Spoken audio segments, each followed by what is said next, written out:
154페이지 3번에 종류라고 되어 있네요. 자, 법률행위 요건 일단 먼저 머릿속에 틀을 좀 잡았고요. 먼저 법률행위 종류. 다른 건 필요 없고요. 계약하고 단독행위만 개념 잡고 넘어갑니다. 계약은 우리가 특히 뭐 말 안 해도 되지요. 계약이 뭔지는 다 아실 거고 나중에 저쪽 계약법 파트 가서 자세히 또 합니다. 단독행위를 좀 기억하실 필요가 있는데 단독행위는 아까 법률행위 속에 반드시 의사표시라는 게 있어야 된다 그랬잖아요. 그렇죠? 그 의사표시가 딱 하나 있는 게 단독행위라고 해요. 계약의 경우에는 매매계약을 보더라도 매도인과 매수인이 각각 의사를 표시하다 보니까 최소한 계약에는 의사표시가 몇 개가 있어야 돼요. 최소한 2개 이상이 필요하죠.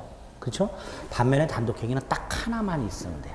이 단독행위를 아무한테도 하지 않고 혼자 하는 게 있고 상대방한테 하는 게 있어요. 그래서 단독행위를 둘로 나눠요. 상대방 있는 단독행위와 없는 단독행위 이렇게 둘로 나눕니다. 상대방 있는 단독행위, 상대방 없는 단독행위 이렇게 되어 있는데 그 중에 이제 상대방 있는 단독행위는 앞으로 징글징글하게 합니다. 뭐 취소, 추인, 철회, 해제, 해지, 동의 이런 것들은 앞으로 보게 될 것이고요.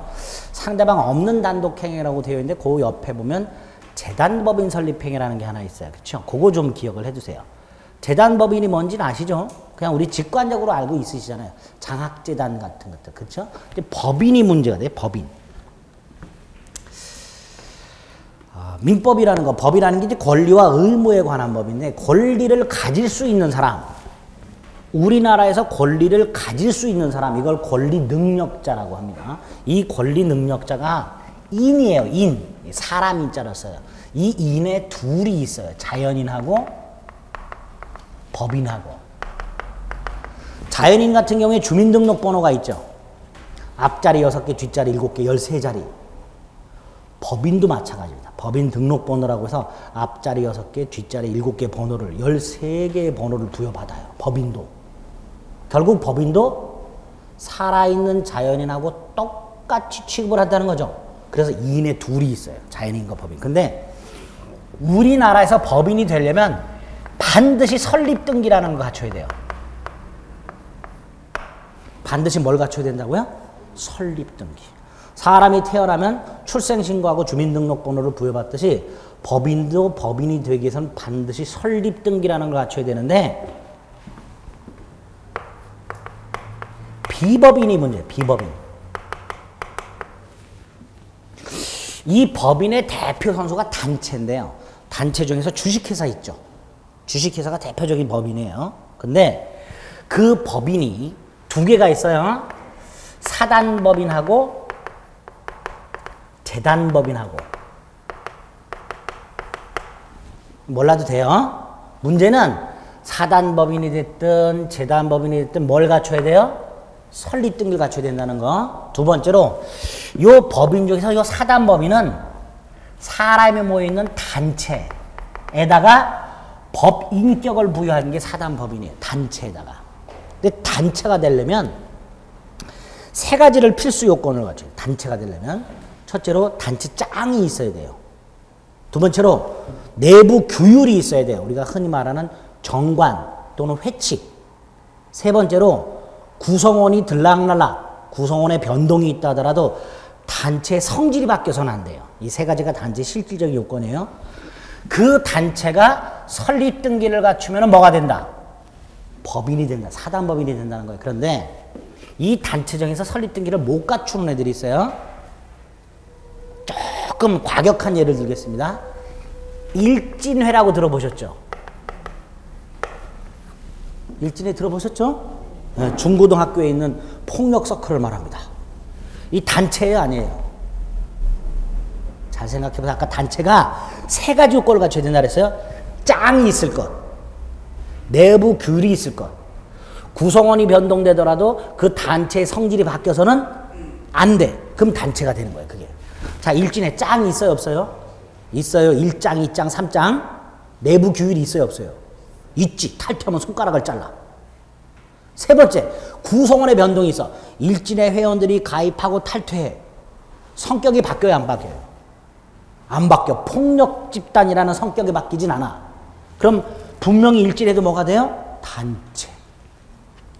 그쵸? 근데 얘네들이 설립등기를 갖출까요? 교육부에 가가지고? 안 갖추죠. 비법인이 되는 거예요. 비법인. 비법인 사단이 돼요. 비법인 사단. 뭐가 된다고요? 비법인 사단.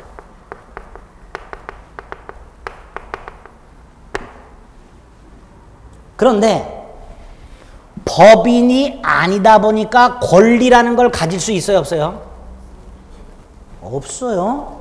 우리나라에서 권리를 가지려면 자연인이나 법인이어야 돼요. 근데 얘네들은 분명히 비법인이잖아요. 권리를 가질 수가 없죠. 근데 문제가 생겼어. 얘네들이 돈을 모아가지고 야구방망이, 쇠파이프, 또 기동력을 갖추려고 봉고차를 샀어. 집단 합숙하려고 집을 하나 샀어. 이게 누구 거냐의 문제가 생겨요.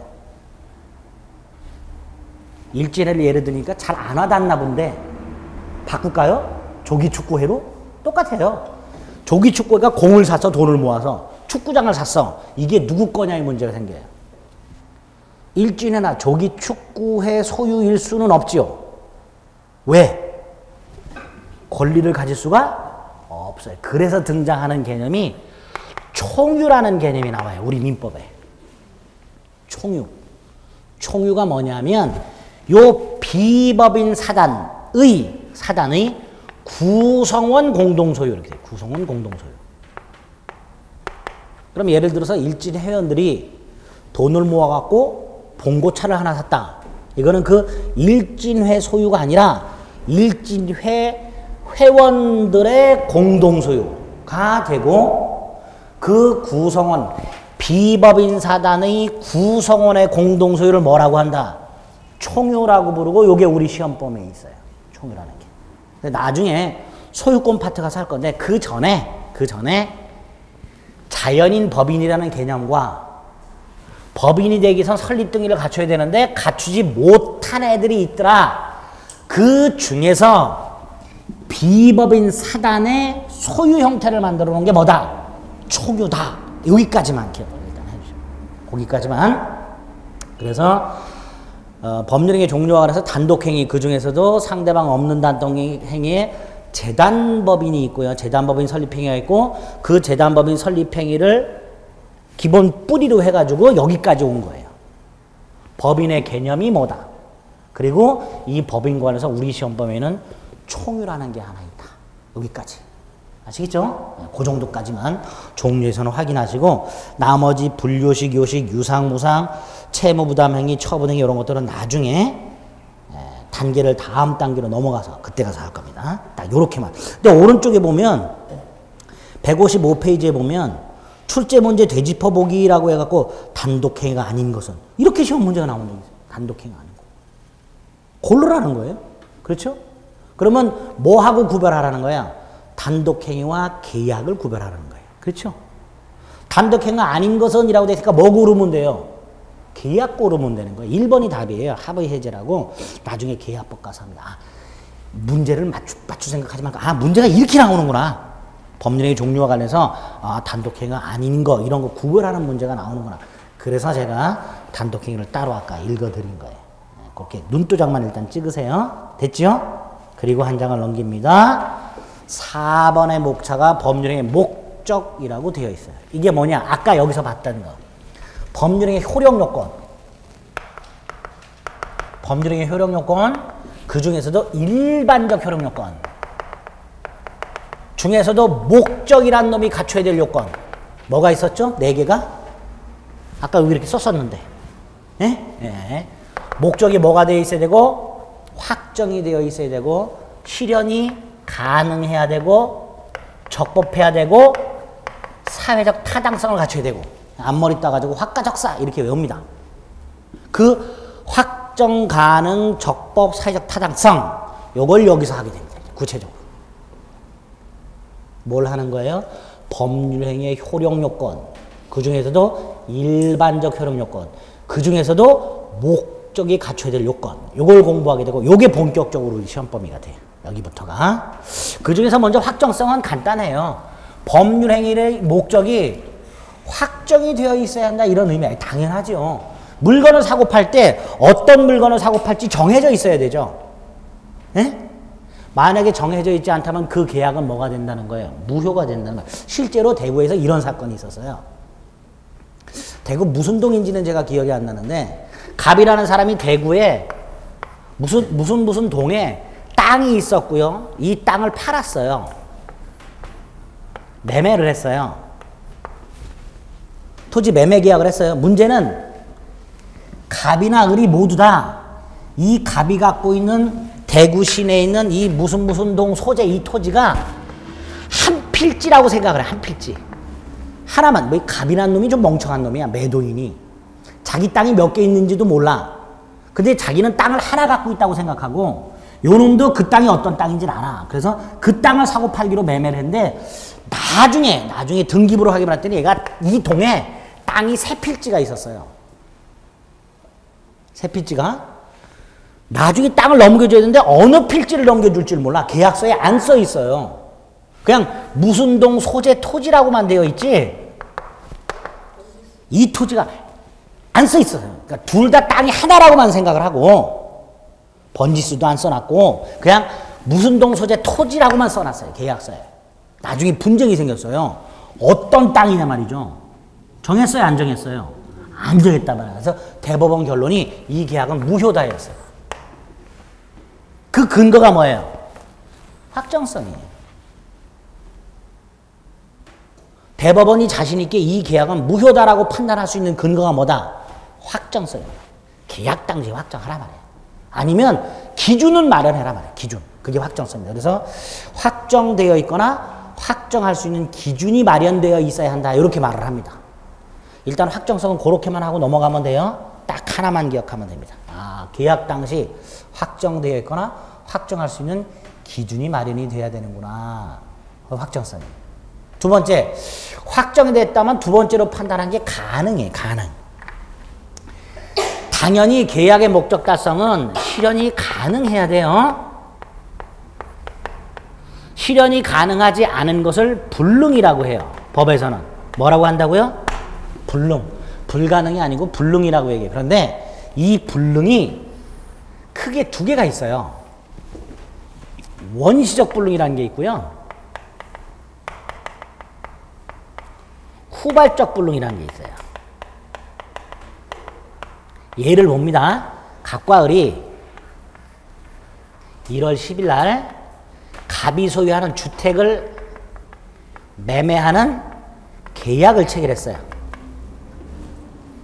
여기도 마찬가지예요. 갑과 을이 1월 10일 날 갑이 소유하는 토지를 매매하는 계약을 했어요. 계약을 체결했다는 건 계약은 성립이 된 거죠. 그렇죠? 자, 성립이 된 상태에서 확정성을 봤더니 확정이 되었어요. 그럼 이건 통과를 했어요. 여길 갑니다. 실현이 가능한가 봤더니 요거는요. 공교롭게도 이 주택이 예를 들어서 1월 8일 날 화재로 전부 소실이 된 상태예요.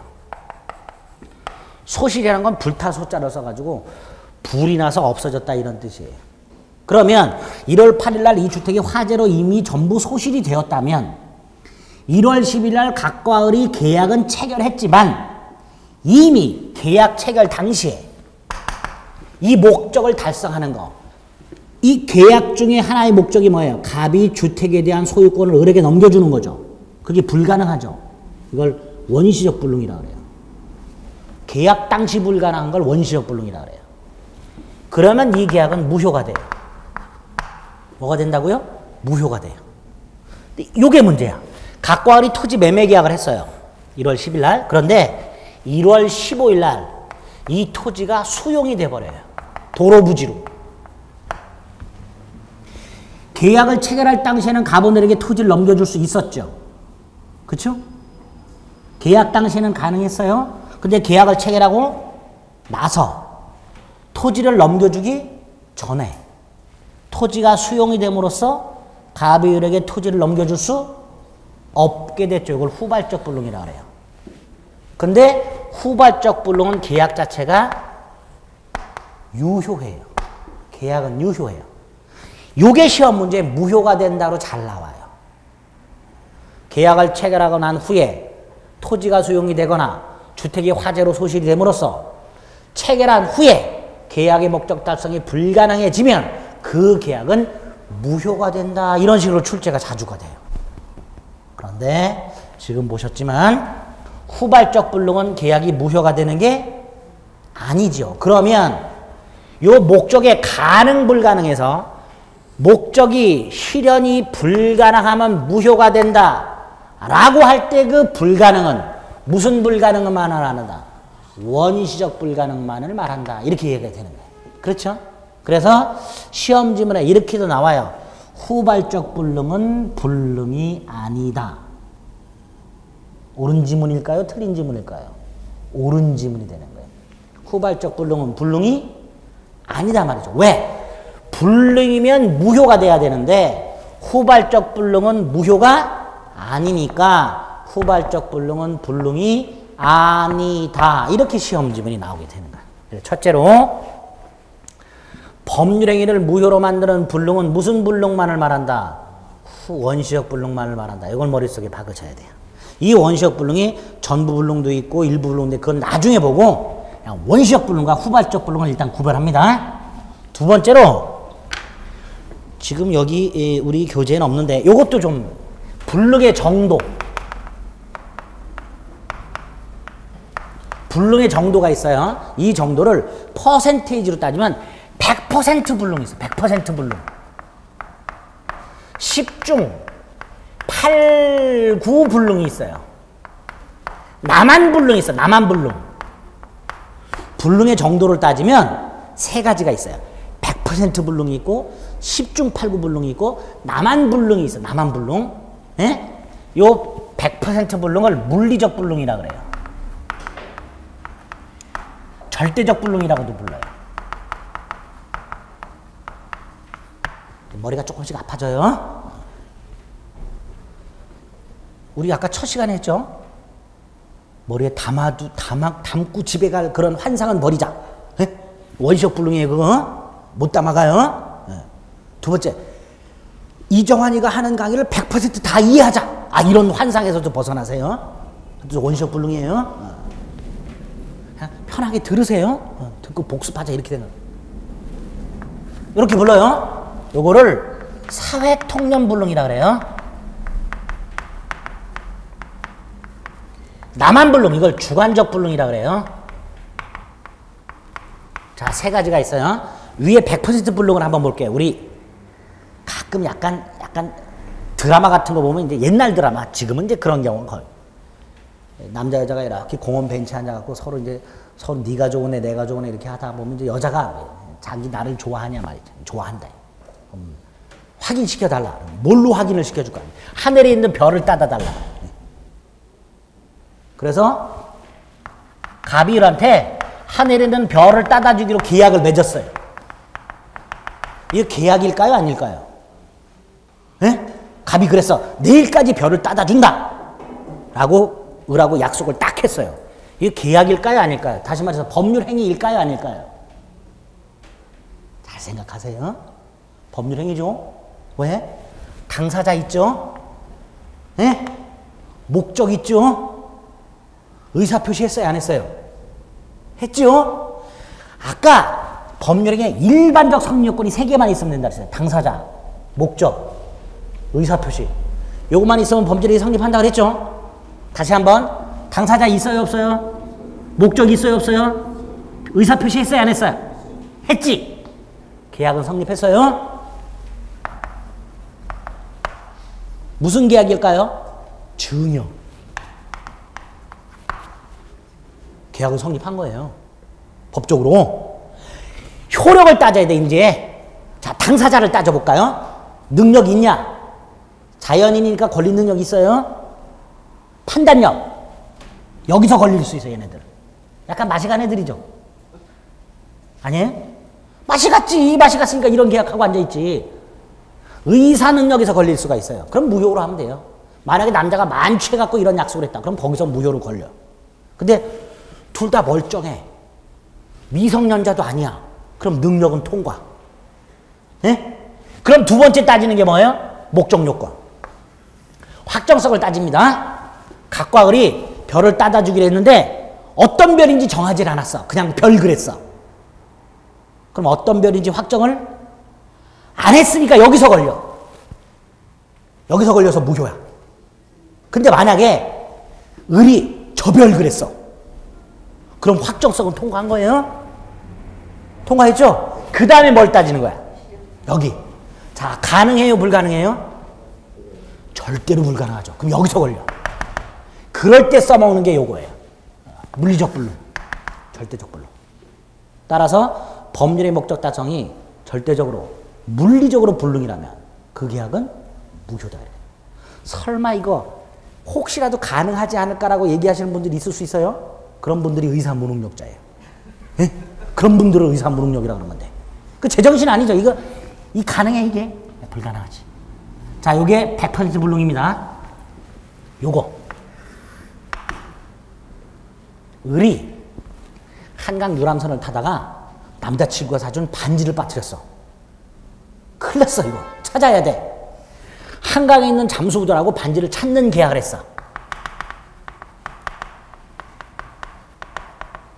위에 거하고 비교해 볼게요. 절대적으로 불가능해요 이거? 절대적으로 불가능하진 않죠. 잘 생각해 보세요. 한강 상류 쪽에 물막이 공사를 하고 물을 딱 막아놓은 다음에 바닥을 살살 긁다 보면 반지뿐만 아니라 뭐 찾는 거 많겠죠. 찾을 수는 있어. 찾을 수는 있는데 노원역에다가 가림판을 이렇게 만들어 놓고 가능, 불가능 스티커 붙이세요. 그럼 어디 많이 붙어요 이거? 여기 대부분 다 붙어 있어. 물론 한두 사람은 여기다 붙이는 애들이 있을 수 있어요. 근데 백인에게 물어봤을 때 대부분이 안 된다고 하겠죠. 그걸 사회통념 불능이라 그래요. 그거는. 위에 거하고는 좀 구별되죠. 마지막이 이거야. 지금 여러분들 여기 앉아 계신 분이 지금 몇 분이에요? 11분이에요. 지금부터 공부하면 10월 달에 시험에 붙을 수 있을까? 대부분 무슨 생각을 해요? 있다. 가능하다고 생각해. 근데 한 분이 나는 안 될 것 같아. 나만 안 될 것 같아. 이게 주관적 불능이에요. 이건 불능이 아니에요. 그럼 어디까지가 불능이에요? 여기까지가 불능의 정도가. 그래서 법률의 목적에 가능 불가능을 판단하는 기준 사회통념이다 이렇게 말을 해요. 사회통념이 가능 불가능을 판단하는 기준이다 라고 말을 합니다. 그래서 불능이라는 요건과 법률의 목적이 실현 가능해야 되는데 실현 가능하지 않은 불능과 관련해서는 두 가지를 개념을 잡으세요. 하나가 원시적 불능과 후발적 불능 구별. 됐죠? 또 하나가 불능의 정도가 3단계가 있는데 그 중에 두 번째 단계 무슨 불능? 사회통념 불능. 이게 불능이다. 여기까지가. 주관적 불능은 불능이다 아니다? 아니다. 그럼 아까 이거하고 똑같아요. 후발적 불능이나 주관적 불능은 불능이 아니다. 이렇게 시험 문제에 나온 적이 있어요. 여기까지 했죠? 이게 두 번째 요건이에요. 자, 두 번째 요건까지 통과했어. 그 다음에 적법성이라는 게 나와요. 적법. 세 번째 요건 적법. 이 적법이란 건 법률행위의 목적이 대한민국에서 지금 시행되고 있는 법에 위반해서는 안 된다라는 걸 말해요. 이게 적법성이에요. 그런데 여기도 조금 심각한 문제가 생기는데 요 법이라는 게 두 개가 있어요. 크게. 하나가 강행법규라는 게 있어요. 강행규정이라고도 해요. 강행규정 또는 강행법규라는 게 있고 임의규정, 임의법규라는 게 있어요. 벌써 냄새가 나죠? 무슨 냄새가 나요? 위에 건 어때요? 꼭 지켜야 돼. 이거는 지켜도 그만, 안 지켜도 그만. 이게 임의법규예요. 그러니까 법이 이렇게 두 개가 있는데 이 법을 위반을 했을 때 강행법규는 꼭 지켜야 된다 그랬잖아요. 법적으로는 선량한 풍속 기타 사회질서와 관계가 있는 규정으로서 당사자가 임의로 그 적용을 배제할 수 없는 규정 뭐 이따구로 말을 해요. 몰라대고 꼭 지켜야 된다 이렇게 하면 돼요. 이거 위반하면 무효예요. 아까 토지거래 허가구역내에서 허가 받아야 되죠.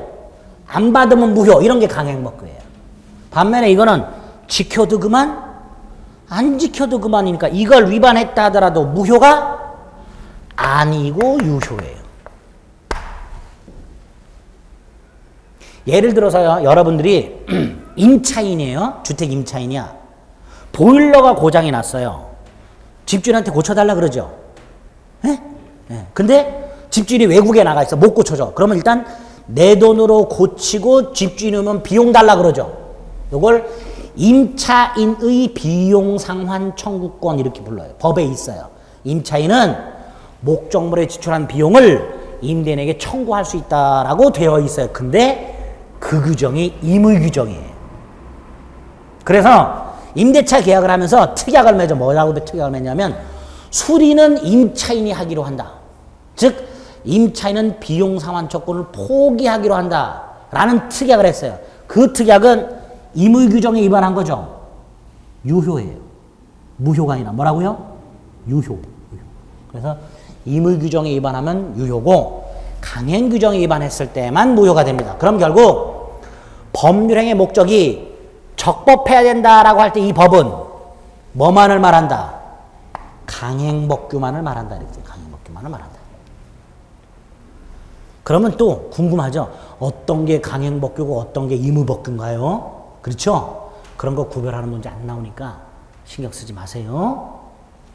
요 개념만 잡으세요. 여기서 끝나면 참 좋아요. 좋은데 요게 강행법규가 또 둘로 나눠져요. 하나가 효력규정이고요.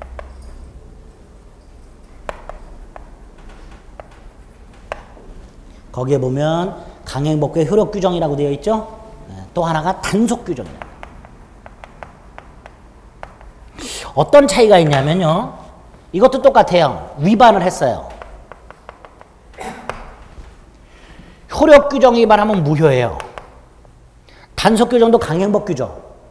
위반하면 뭐여야 돼요? 무효여야 되죠. 유효예요. 단속규정도 강행법규니까 위반하면 무효여야 되는데 뭐예요? 그럼 이거 임의규정 아니냐? 아니에요. 처벌은 돼요. 뭐가 된다고요? 처벌이 돼요. 처벌이 되니까 지켜야 돼, 안 지켜야 돼? 지켜야 돼요. 근데 안 지켰어. 처벌은 될 뿐 그 행위 자체는 유효해요. 이런 규정들은 뭐라고 불러요? 단속규정이라고 불러요. 이게 몇 개 있어요. 요게 시험 문제 나와요. 예외가. 대부분 강행규정들은 효력규정이에요. 그런데 단속규정인 게 있어요. 대표적인 게 우리 부동산 전매라는 거 들어보셨죠? 전매가 뭐예요? 해보신 분, 전매. 전매 해보신 분. 갑이요, 을에게 토지를 팔아요. 이 상태에서 이 땅을 을이 다시 병한테 다시 팔아요.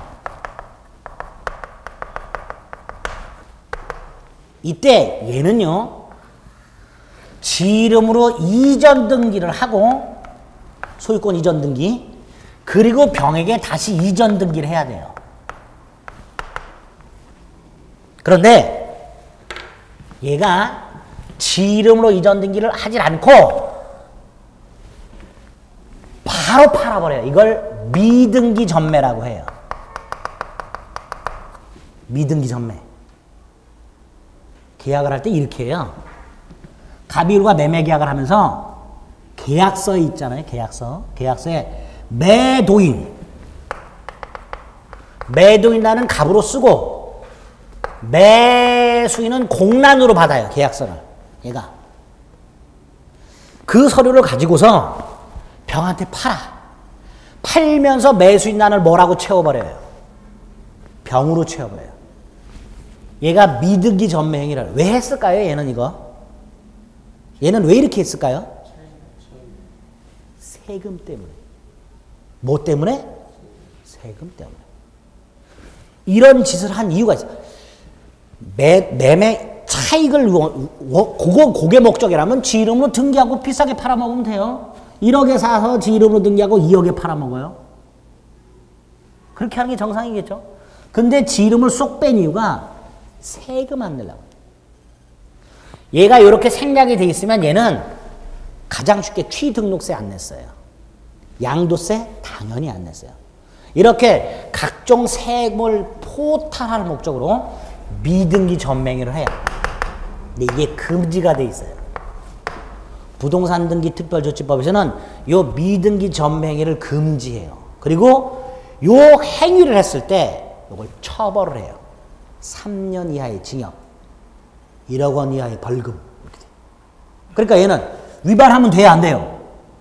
안 되는데도 해. 왜? 세금이 예를 들어서 양도세가 10억이야. 10억 떼먹는 게 낫죠? 벌금 1억 원 두드러 맞는 것보다. 그러니까 그 위험 부담을 안고 미등기 전매행위를 해요. 미등기 전매행위를 하게 되면 요 놈이 생략이 되고 등기부에 원래 이 토지 등기부에는 소유자가 갑에서 소유자가 을로 다시 소유자가 병으로 이렇게 순차 이전 등기가 돼야 되잖아요. 이게 싹 빠지고 갑에서 직접 병으로 등기가 돼요. 이걸 중간 생략 등기라 그래요. 무슨 등기? 이거 나중에 물권법에서 굉장히 중요하게 등장합니다. 중간 생략 등기. 어쨌든 을이 이 짓거리를 해요. 했는데 걸렸어. 걸렸어요? 처벌되겠죠? 그러나 이 전체적인 행위 자체는 어때요? 유효해요. 계약 자체는. 왜 그럴까요? 왜 이런 단속 규정이라는 게 생겼을까요? 처벌은 되지만 행위 자체는 유효. 세금 뜯어내려고. 이게 유효여야 얘한테 세금을 뜯어내요. 취등록세하고 뭘 뜯어내? 양도세. 그 세금을 추징하려면 이 행위 자체는 뭐여야 돼요? 유효여야 돼요. 이걸 무효로 해버리면 얘한테 세금을 못 뜯어내요. 그러니까 세금을 추징할 목적으로 우리 대법원은 이 계약 자체는 유효라 그래버려요. 그러다 보니까 이런 규정이 생겨요. 단속 규정이라는 게. 그래서 이 미등기 전매행위 한 사람 걸리면은 벌금은 벌금대로 내고 세금은 세금대로 뜯겨요. 네? 안 걸리면, 아니 걸렸을 때 안 걸리면 수익이 크죠. 그런 걸 고수익 고위험 이렇게 부르죠. 그래서 하는 거예요. 근데 걸렸어, 세금은 세금대로 뜯기고 벌금은 벌금대로 두드러 맞고 이렇게 돼요. 근데 어쨌든 그건 이제 별개의 문제고, 이런 경우가 있기 때문에 어떤 규정을 위반했을 때 처벌이 된단 말이에요. 그러니까 강행 규정이에요. 그런데 행위 자체는 유효해요. 그러다 보니까 강행 규정 속에 무슨 규정이 등장하게 되고 단속 규정이라는 게 등장하게 되고, 이 단속 규정이 뭐가 있는가 이걸 가끔 물어봐요. 첫째로. 두 번째로 잘 보세요. 강행 규정에 위반하면 무효죠. 예? 언제나 무효다 이렇게 나온 경우가 있었어요. 강행 규정에 위반하게 되면 그 행위는 언제나 무효다. 틀렸죠. 강행 규정에 위반하면 무효인 게 맞지만 강행 규정 중에 뭐가 있기 때문에? 단속 규정이 있기 때문에 강행 규정에 위반한 행위가 언제나 무효가 되는 것은 아니다. 이렇게 보세요. 그것 때문에 보시는 거예요. 그래서 나중에 단속 규정에 해당되는 거 대표적인 게 요게 있고요. 또 하나 좀 전에 말씀드린 대로 강행 규정에 위반한 행위가 언제나 무효가 되는 것은 아니다까지 기억을 하시면 돼요. 그 정도만 보십니다. 그게 적법성과 관련해서 이번 순환에 여러분들이 담아두셔야 될 기본적인 개념이 됩니다. 자, 이제 마지막이 사회적 타당성이라는 게 나왔습니다. 네 번째 요건이. 자, 이 사회적 타당성은 왜 봐야 될까를 좀 생각을 해봅니다. 예를 들어서요. 갑과 을이 부부예요. 법률은 부부예요. 근데 이 갑이란 놈이 젊은 병이란 여자하고 부첩 계약이라는 걸 해요. 판례 표현이에요. 별로 이렇게 입에 담고 싶진 않지만 영어로 말하면 뭐죠 이게? 네? 이 영어로 뭐가 되죠? 갑이 을하고 병하고 계약을 맺어요. 오피스텔 하나 사주고 다달이 생활비 얼마씩 주고 일주일에 한 번씩 간단 말이지 이렇게. 이런 게 부첩 계약이에요. 자, 이거 계약이에요. 그렇죠? 법률행위예요. 법률행위예요. 오피스를 증여하는 계약했고 생활비 주기로 했고 계약 맺었잖아요. 그렇죠? 자, 범죄력이 성립했어요. 효력이 있는지 봅니다. 당사자 있지요? 목적 있어요? 확정돼 있어요? 실현 가능해요? 적법, 법에 위반됐어요? 안 됐어요? 이게 법에 위반한 걸까요? 아닐까요? 이게 적법해요. 대한민국 법에 부첩계약은 무효다라는 법이 없어요. 그러니까 이거를 통과를 해요. 적법성을 통과해요. 그래서 필요한 게 이거예요. 마지막. 쉽게 말하면 어느 한 사회에서 금지해야 되는 것들 있잖아요. 이거를 법으로 다 만들 수가 없어요. 사회에서 금지하고자 하는 것들을 법으로 만들긴 만드는데 최선을 다해서 만드는데 금지하고자 하는 내용 중에 몇 프로 안 되고 나머지는 법이 없어요. 아예. 우리 왜 사회적으로 문제가 생기는 것들 공무원한테 갖고 저거 왜 그냥 내버려 두냐 그러면 공무원들이 입에서 나오는 이구동성 똑같은 말이 뭐예요? 법이 없다. 뭘 하고 싶어도 뭐가 없다? 법이 없다. 법이 없어요. 이것도 법이 없어요. 근데 이걸 무효로 하는, 이걸 금지하는 법이 없다 해서 이걸 유효다라고 할 수는 없죠. 그래서 등장하는 게 사회적 타당성이고 103조 반사회 질서 행위. 무슨 행위? 반사회 질서 행위. 여기에 걸려요. 그래서 무효가 된다. 이렇게 돼요. 마지막으로 필요한 게 뭐다? 사회적 타당성. 그 사회적 타당성과 관련된 조문이 뭐다? 103조 반사회 질서. 요거는 제 몇 조의 기호예요. 약어. 요렇게 표시해요. 제 몇 조 요렇게. 이렇게 쓰면 제 103조 이렇게 되는 거예요. 그래서 우리민법 103조 여기부터가 우리 시험범위예요. 103조부터가. 1조부터 102조까지는 우리 시험범위가 아니고 103조부터가 우리 시험범위. 그게 반사회 질서입니다. 그래서 밑에 사회적 타당성에 보면 첫째 103조가 있고 둘째 104조가 있는데 104조는 뒤에서 볼 거고요. 그 밑에 보면 박스가 쳐져 있고 103조라고 되어 있죠. 이게 민법 103조 조문이에요. 이렇게 되어 있어요. 선량한 풍속 기타 사회 질서에 위반하는 것을 내용으로 하는 법률행위는 무효가 된다. 이렇게 되어 있어요. 그리고 이걸 줄여서 반사회 질서 행위 이렇게 부릅니다. 그럼 이 반사회 질서 행위에서는 핵심이 뭐냐 하면 어떤 행위가 도대체 반사회 질서 행위냐 아니냐예요. 어떤 행위가. 이거를 오른쪽에 보면 유형이 있고요. 밑으로 쭉 내려가면 3번에 103조 관련된 주의할 기출 판례라고 되어 있죠. 요 판례를 여러분들이 앞으로 하나하나 머릿속에 아 이건 반사회 질서행위 이건 반사회 질서행위 아니다 이걸 판단할 수 있어야 돼요. 이 103조는 시험 문제가 유형이 몇 가지가 있는데 그 중에 대표적인 유형이 다음 중 반사회 질서행위와 관련된 판례의 내용으로 옳은 것은 틀린 것은 이렇게 나오는 게 가장 많아요. 유형이. 앞으로 하나하나 봐야 돼요.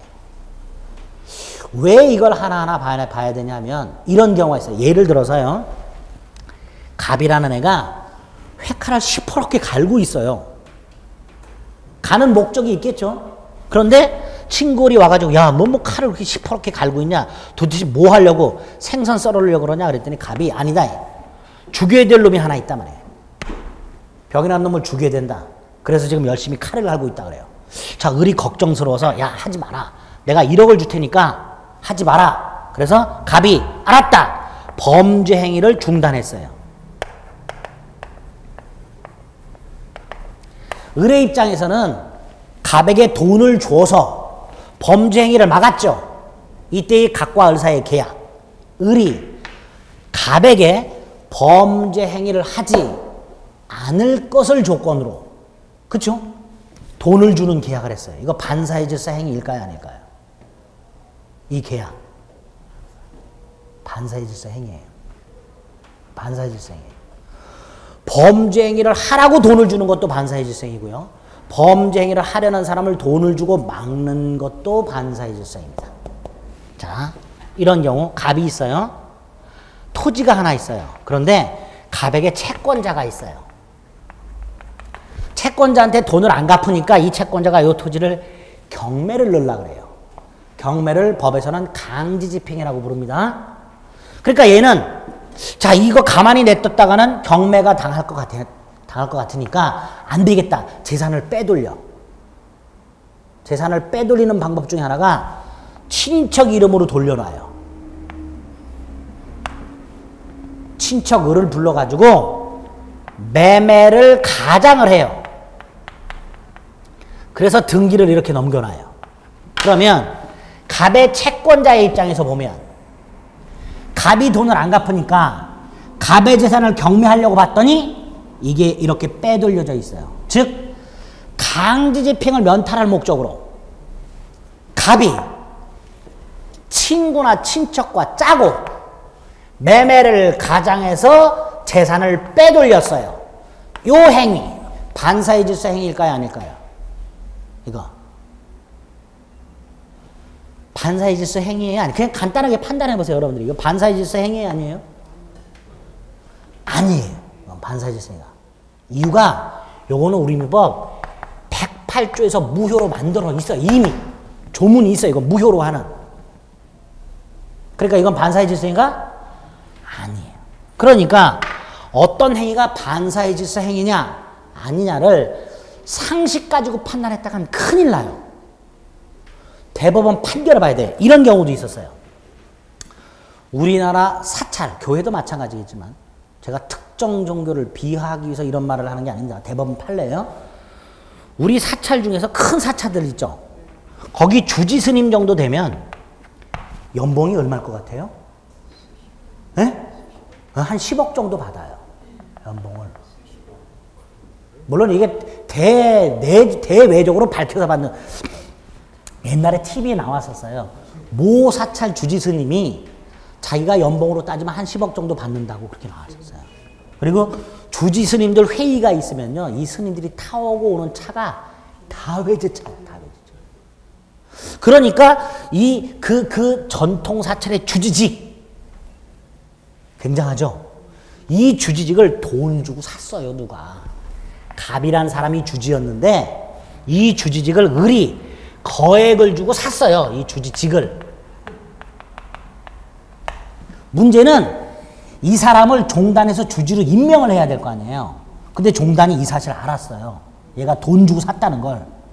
알면서도 얘를 임명했어요. 종단이. 자, 전통사찰 주지직을 거액을 주고 샀어, 을이. 이건 반사의 질서 행위예요, 이거는. 이건 뭐라고요? 그런데 그 주지를 종단이 이런 사실을 뻔히 알면서도 임명을 했어요. 이것도 반사의 질서 행위가 돼야죠. 이건 반사의 질서 행위가 아니에요. 임명하는 행위는. 우리 판례가 그래요. 근데 이거를 왜 그런가요? 따지시면 안 돼요. 왜를 따지면 안 돼요. 대법원 결론에 대해서는. 그 왜를 알으려면 이 대법원이 이 결론에 이르게 된 과정을 다 이해를 해야 되는데 그거 이해하려면 3박 4일 걸려요. 그러니까 앞으로 대법원 판례를 제가 설명드려야 될 것들은 설명드리지만 이렇게 결론을 외우세요 하는 것들은 외우셔야 돼요. 그냥. 왜 그런가요? 이런 거 따지지 말고. 그래서 거액을 주고 주지직을 사는 행위는 반사의 질서 행위지만 그 사람을 주지로 임명하는 행위는 반사의 질서 행위가 아니다가 우리 대법원의 결론이다. 요 결론을 물어보게 됩니다. 그 결론을 물어보기 때문에 반사의 질서 행위에서 첫째, 되도록이면 우리 판례의 결론을 많이 알고 계셔야 돼요. 됐죠? 여기까지만. 그래서 오른쪽에 있는 내용들이 뭐 잔뜩 나와 있는데 자만 오시면 한번 읽어보셔도 되지만 읽지 마시고 반사의 질서행위라는 게 왜 필요하고 그 반사의 질서에 관련된 대법원 판례를 앞으로 좀 잘 봐야 되겠다 이렇게 생각하시면 됩니다. 그 중에서 한 장 넘기면 맨 위에 동그라미 2번 있죠? 그거 지금 말씀드린 거예요. 강제집행을 면할 목적으로 자기 부동산의 가짜 저당권을 설정하는 행위. 반사의 질서 행위가 아니다라고 돼 있죠. 이거 시험 문제 무지하게 나왔어요. 올해도 나왔어요. 반사의 질서 행위 다 아니다 이렇게. 앞으로도 계속해서 나오는 행위예요. 됐죠? 나머지는 잊지 마세요. 잊지 마세요. 자, 문제가 하나 생깁니다. 오른쪽에 보면 4번에 효과라고 되어 있어요. 효과라고 되어 있네. 거기에 보면 절대적 무효라는 표현이 있습니다. 절대적 무효는 나중에 저쪽 무효 가서 하고, 동그라미 2번에 보면 불법 원인급여라는 게 있습니다. 요걸 이해합니다. 자, 불법 원인급여라는 표현. 요 불법 원인급여도 우리 직접적인 시험 범위는 아니지만 자주 등장해요. 자, 요거 갖고 이해를 좀 해봅니다. 아까 부첩계약이라는 게 있었죠. 자, 갑이 을과 부첩계약을 맺고요. 오피스텔을 증여를 했어요. 하나 사줬어요. 그 오피스텔 등기부를 띄워보면 얘가 소유자로 등기가 되어 있어요. 근데 문제가 생겼어요. 아까 이 부첩계약이 뭐라 그랬어요?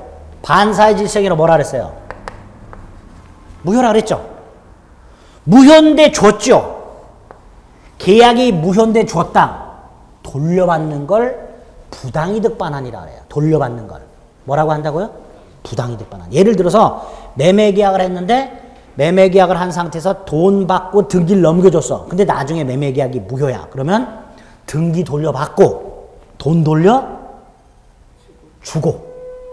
이게 부당이득 반환이에요. 여러분들이 학원과 계약을 하셨잖아요. 근데 나중에 계약이 무효였어. 그러면 학원은 수강료 돌려줘야 되고 여러분들 더 이상 강의 들으시면 안 되고 이렇게 되는 거예요. 자, 계약이 무효다.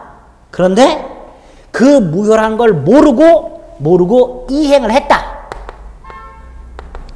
이행을 이미 한 상태다. 그러면 받은 거 돌려주고 준 거 돌려받아야 돼요. 이걸 부당이득 반환이라고 해요. 뭐라고 한다고요?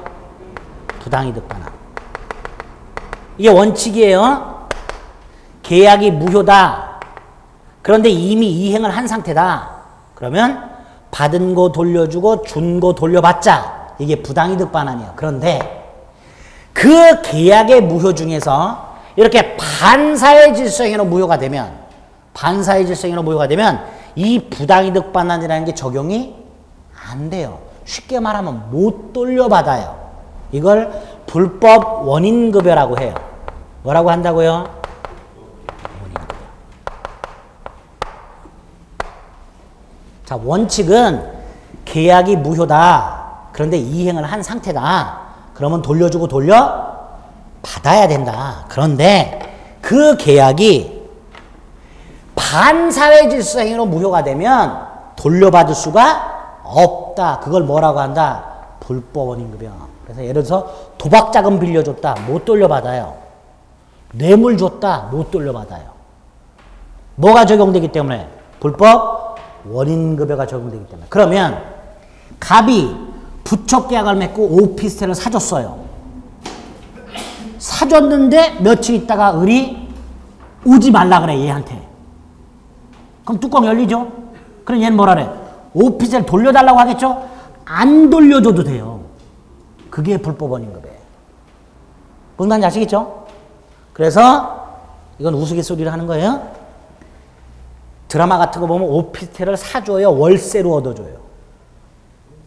월세로 얻어줘요. 이 사람은 민법을 아는 거예요. 사줬다가는 못 돌려받는 거 아니까 월세로. 그래서 드라마 같은 거 보면 왜 월세로 얻어주는지 다 답이 나와요. 에? 혹시라도 생각 있는 분들 사주시면 절대로 안 돼요. 자동차도 렌트로, 아파트도 뭐로? 월세로. 아시겠죠? 사줬다가는 어떻게 된다? 못 돌려받는다. 그걸 뭐라고 한다? 불법 원인급여. 그 개념만 머릿속에 잡으세요. 그래서 반사의 질서에서 불법 원인급여가 적용이 된다라고 되어 있습니다. 저요? 아니, 왜 그러세요 또? 아이고 참. 제가 그렇게 보여요? 제가 얼마나 가정적인데? 잠이 다 깨지요? 제가 예를 드는 게 이렇게 약간 극단적인 예를 많이 듭니다. 근데 이렇게 극단적인 얘기를 하면 단점이 하나 있어요. 그것만 기억해. 집에 가서 자꾸 월세만 기억해. 그 월세를 기억하시는 게 아니고 이걸 기억해야 되는데 월세만 기억해. 그러지 마세요. 이걸 기억하셔야 돼요. 아시겠죠? 제가 강의 15년 하면서 이 예를 들었을 때 저한테 월세로 얻어준 경험이 있으세요? 하고 물어보신 분이 처음이세요. 제가 제가 그렇게 생겼나? 제가 그렇게 살아요. 그러시군요. 어쨌든 이렇게 됩니다. 불법원임금을 생각하셔야 되고. 그 다음에 반사회 질서 행위 중에서 반사회 질서 행위가 이만큼 있어요. 그 중에 따로 조문을 하나 만들어 놓은 게 백사조 불공정 범죄 행위라는 게 있어요.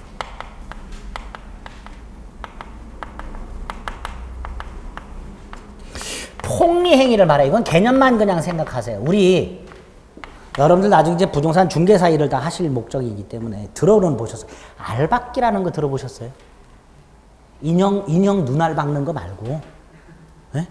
개발구역 내에 땅을 하나 딱 박아놓고 비싸게 팔아먹는 거죠. 알박기라고 해요. 요걸 금지시키는 게 이거예요. 폭리행위를 뭐로 만들어요? 무효로 만드는 게 불공정한 법률행위입니다. 실제 우리나라에서 제가 지금까지 봤던 가장 심한 알박기가 하나 있었어요.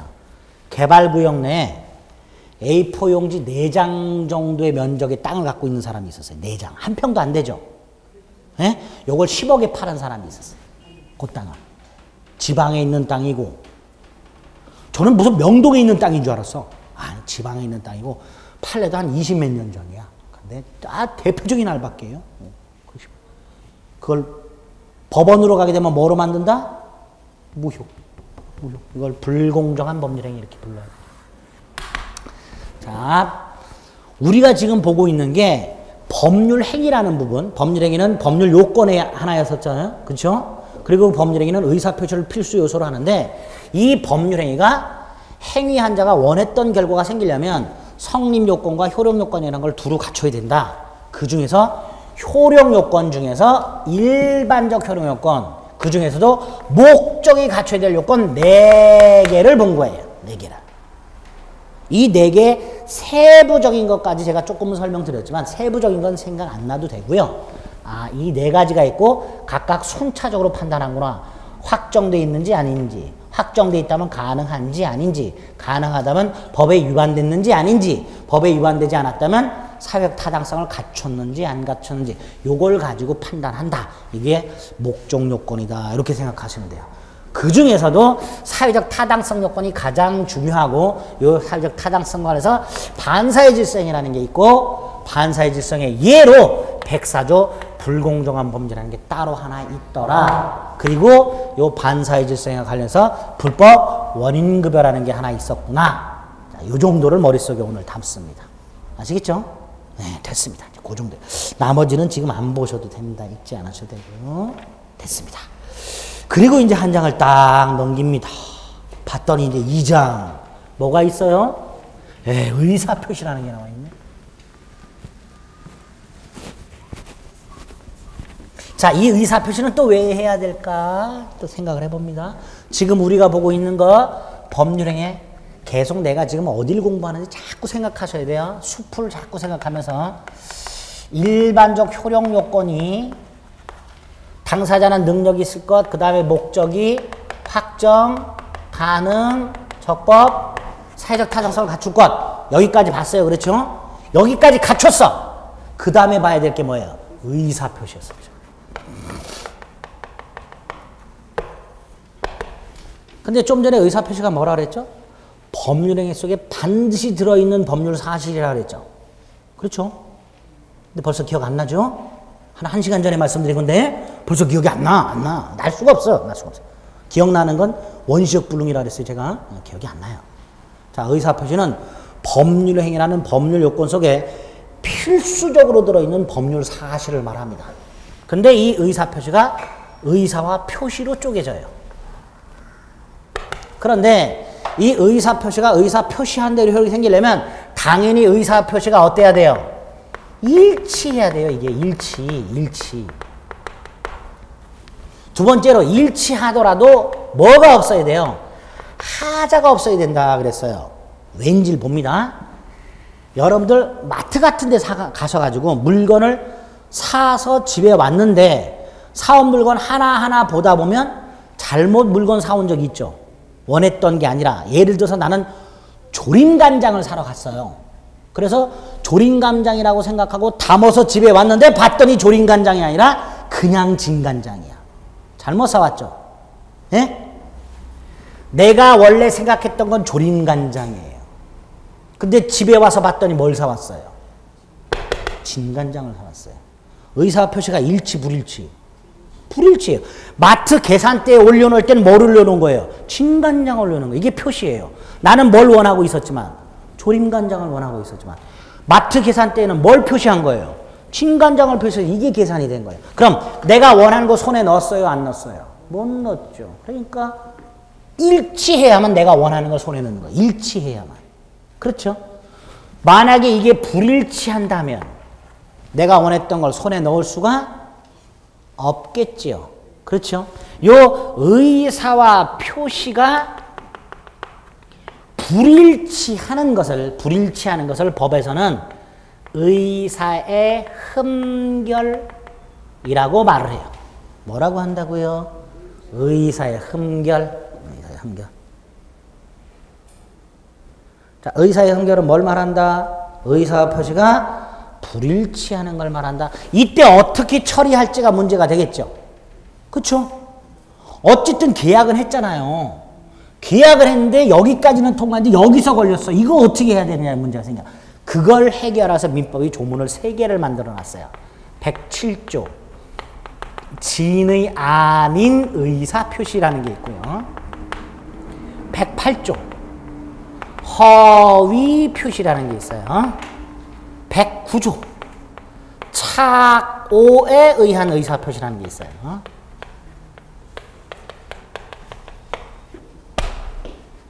일단 이런 게 있다.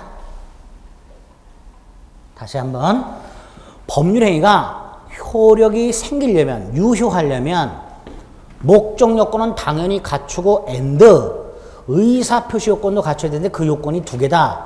일치하고 하자가 없어야 된다. 근데 만약에 불일치하면 어떻게 할까? 그 불일치할 때를 대비해서 3가지 조문이 있다. 이걸 다 뭐라고 부른다? 의사의 흠결이다. 이렇게 불러요.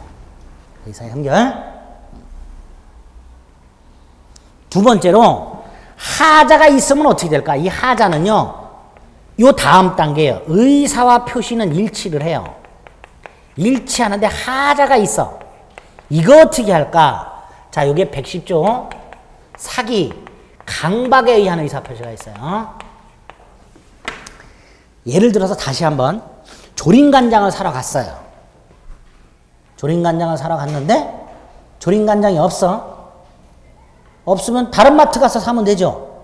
그런데 마트 직원한테 조림간장 어디 갔냐 그랬더니 마트 직원이 조림간장 다 떨어졌는데 조림간장 그냥 진간장으로 해도 똑같은 효과가 생긴다. 내용 성분에 차이가 없다라고 마트 직원이 말을 해요. 아, 그래? 그래서 생각을 바꿔요. 뭘로? 진간장으로. 그래서 진간장을 사왔어요. 원래는 조림간장 사려고 갔다가 마트 직원의 말을 믿고 진간장으로 바꿔서 진간장을 사왔죠. 근데 그 진간장을 가지고 조림을 했더니 맛이 안 나. 그러면 마트 직원한테 뭐 한 거예요? 속은 거예요. 이게 사기예요. 잘 생각해 보세요. 속아가지고 원래 생각을 바꿨죠. 그리고 그걸 표시했죠. 의사 표시가 어때요? 일치하죠. 그렇죠? 근데 이거를 내가 누구의 간섭도 받지 않고 스스로 마음을 바꾼 게 아니라 스스로 결정한 게 아니라 누군가한테 속아서 결정했죠. 이걸 하자가 있다라고 해요. 협박을 당해도 마찬가지예요. 진간장으로 속였어. 마트 직원이. 그런데 나는 안 사. 아니, 나 딴 데 가서 살려고 그랬더니 마트 직원이 갑자기 칼을 끄래. 사래! 이걸 사고 갈래? 아니면 죽을래? 무서워서 생각을 바꿨어. 그래, 살아야지. 진간장을 사자. 그리고 표시해서 의사표시가 일치했어. 일치했지만 이것도 내가 정상적으로 산 거는 아니죠. 이게 강박이에요. 이걸 하자 있는 의사표시라고 합니다. 그래서 4가지가 있어요.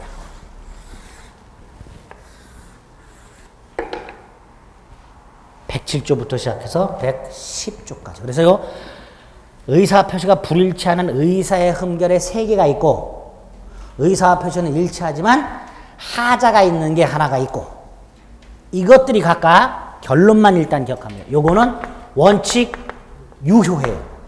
다만 특별한 요건을 갖추면 무효가 될 수가 있어요. 이건 그냥 무효예요.